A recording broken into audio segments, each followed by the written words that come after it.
त्या दिवशी हा एन्काउंटर झाला त्यावेळी पावसाचं प्रमाण होतं आणि पाऊस असल्यामुळं वेपनवरचे ठसे किंवा बाकीच्या काही सगळ्या फुटप्रिंट्स वगैरे ह्या काय त्यांना म्हणावे तशा प्रमाणामध्ये आढळून आल्या नाहीत। आज आमच्या पर्यटन विभागाचे जे प्रस्ताव सन 25-26 या वित्तीय वर्षाकरताचे आहेत त्याचं नियमित प्रमाणे अर्थसंकल्प तयार करण्यापूर्वी माननीय उपमुख्यमंत्री तथा वित्तमंत्री अजितदादा पवार साहेब बैठका घेत असतात। त्याप्रमाणे आमच्या पर्यटन विभागाचं सादरीकरण मी आणि आमचे राज्यमंत्री महोदय आणि आमचे सचिव आम्ही माननीय वित्तमंत्री महोदय उपमुख्यमंत्री महोदय अजितदादांच्या समोर या ठिकाणी केलं। ऑनगोईंग योजना ज्या आहेत ज्या सन 24-25 या वित्तीय वर्षामध्ये मंजूर झाल्या होत्या त्यातला जेवढा निधी आम्हाला विभागाला वितरित झाला त्याचं खर्चाचं प्रमाण 90-95% पुढे जेवढा निधी वितरित झाला तेवढा राहिलेल्या कामांची सुद्धा निधी जसा उपलब्ध होईल तसा तो वितरित केला जाईल। या वर्षी करता काही प्रोजेक्ट चांगले विशेषतः माननीय मुख्यमंत्री फडणवीस साहेबांनी माननीय उपमुख्यमंत्री शिंदे साहेबांनी जे सांगितलं होतं तसं water sports, helicopter ride, fort tourism, परत बाकी सगळ्या गोष्टी जलपर्यटन या सगळ्या गोष्टींचं सादरीकरण स्कायवॉक एक चांगला अत्याधुनिक या ठिकाणी करण्यासंदर्भात आपण सादरीकरण केलं। माननीय उपमुख्यमंत्री महोदयांनी सादरीकरणाचं कौतुक केलं, चांगले प्रस्ताव केले तसं सांगितलं आणि त्यांनी आश्वासित केलेलं आहे माननीय मुख्यमंत्र्यांशी माननीय शिंदे साहेबांशी चर्चा करून जसे तुमचे प्रस्ताव आहेत त्याला जास्तीत जास्त निधी देण्याचा प्रयत्न करू असं माननीय अजितदादा पवार साहेबांनी सांगितलेलं आहे। विस्तारित महाबळेश्वर त्याचाही उल्लेख मी आज या ठिकाणी केला। त्याचा DPR करण्याचं काम सुरू आहे।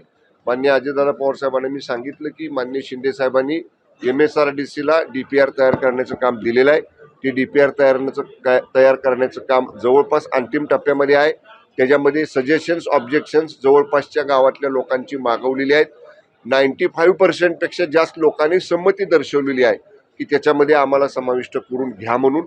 पण त्याचा संपूर्ण DPR हा जेव्हा MSRDC तयार करेल पण हा विस्तारित महाबळेश्वर एक्सटेंडेड महाबळेश्वर हे सुद्धा करण्याच्या अनुषंगाने सरकार आणि विशेषतः वित्तमंत्र्यांकडे ज्या काही गोष्टी आम्ही आज मांडल्या त्या बाबतीत माननीय शिंदे साहेबांची फडणवीस साहेबांची चर्चा करू आणि याही बाबतीत सकारात्मक निर्णय घेऊ असं माननीय अजितदादांनी सांगितलेलं आहे। ओके, बोगस पीक विम्यासंदर्भातला प्रश्न आहे। योजनाबद्ध होणार अशा पद्धतीची चर्चा आहे तर दुसरीकडे आपल्या सातारा जिल्ह्याचा जर विचार केला तर 53,000 बोगस पीक विमा प्रकरण समोर येतात।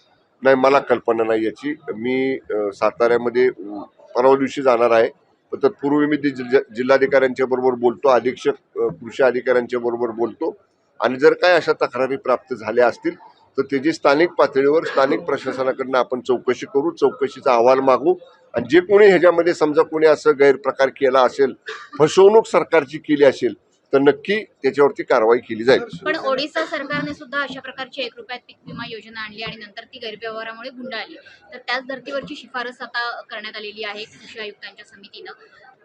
नाही, या बाबतीतल्या प्रश्नाचं माझ्यापेक्षा अधिक विस्तृत उत्तर आपल्याला माननीय कृषी मंत्री महोदय देऊ शकतील, त्यांच्या अखत्यारीतला हा विषय आहे। पण मी सातारा जिल्ह्यापुरतो तुम्ही जेव्हा मला प्रश्न विचारला तेव्हा मी आपल्याला सांगतो मी जिल्हाधिकाऱ्यांशी आत्ताच बोलतो या इथनं कार्यालयामध्ये माझ्या गेल्यानंतर आणि जर काय अशा तक्रारी सातारा जिल्ह्याबाबतीत आल्या असतील तर त्याची प्राथमिक चौकशी केली जाईल आणि चौकशी अहवाल प्राप्त झाल्यानंतर त्याच्यावर सुद्धा योग्य निर्णय घेतला जाईल। ओके, अक्षय शिंदे चला। एन्काउंटर प्रकरणाची खूप चर्चा झाली, सरकारवरच या सगळ्या प्रकरणामध्ये ठपका ठेवण्यात आल्याचं देखील आपल्याला पाहायला मिळालं। एकंदरीतच काय नेमकं सत्य आहे, काय मला या संदर्भामधलं ब्रीफिंग अद्याप स्थानिक पोलीस प्रशासनाकडून झालेलं नाही। मी स्थानिक पोलीस आयुक्तांकडून त्याची या ठिकाणी माहिती घेतो, परंतु मी आमचे माननीय राज्यमंत्री गृह योगेश कदम साहेबांनी जे काही स्टेटमेंट दिलं ते पाहिलेलं आहे।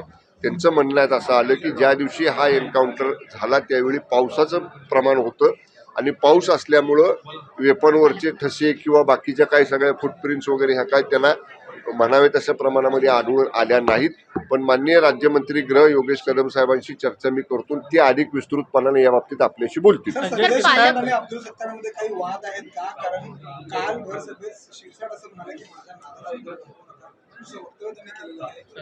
कोणाला उद्देशून केलं त्याने काय नाव घेतलं का कोणाचं? तुम्ही असं कसं लावतो कोणाचंही कोणाला नाव जोडता मला सांगा ना। कोणी शिरसाट साहेबांनी कोणाचं नाव घेतलं ना सत्तार साहेबांनी कोणाचं नाव घेतलं। आमच्या दोन्ही मंत्री महोदयांनी आमदार महोदयांनी एकमेकाचं नावही घेतलं नाही आणि तुम्हीच जोडता ते की सत्तार साहेब अमुक साहेबाला म्हणाले, शिरसाट साहेब अमुक साहेबाला म्हणाले. जोपर्यंत कुणी व्यक्ती कुणाचं नाव घेत नाही तोपर्यंत असा कोणाचाही संबंध कोणाशी जोडणं योग्य नाही. तर पालकमंत्री मी काय सांगतोय तुम्हाला, मला तुम्ही दाखवा, नाव घेतलेलं दाखवा, मग मी बोलतो ना त्याच्यावर.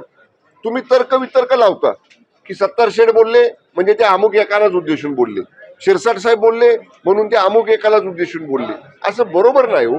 जर कोणी कोणाचं नाव घेतलेलं नाही तर असं बोलणं योग्य नाही असं माझं मत. चला, नाशिकच्या पालकमंत्री पदासाठी भाजप त्या संदर्भाने ठाम आहे, अशा पद्धतीच्या बातम्या भाजपच्या बातम्या येत आहेत तर जे लोक बातम्या देत आहेत त्यांना तुम्ही विचारा. आम्ही याच्या बाबतीत काल भूमिका स्पष्ट केलेली आहे.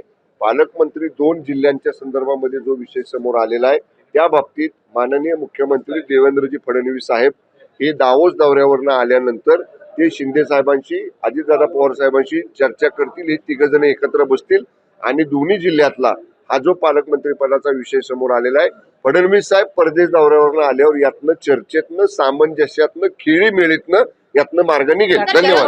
विरोधकांनी एक टीका केली आहे की सहपालकमंत्री ही नवीन कॉन्सेप्ट आणली आणि एका महिन्यात 2 तलवारी कशा राहतील. पालकमंत्र्यांना सपोर्टिंग अशा पद्धतीचं ते सहपालकमंत्री पदाचं व्यवस्था कदाचित असू शकते, परंतु असं काही नाही की सहपालकमंत्री केलेत म्हणजे एका महिन्यात 2 तलवारी. शेवटी एका महायुतीमधल्या मंत्रिमंडळातले आम्ही सगळे सहकारी मंत्री आहोत. आम्ही एकमेकांशी चर्चा करून, एकमेकांना विश्वासात घेऊन, एकमेकाशी विचार विमर्श करूनच निर्णय जिल्ह्यातले घेत असतो.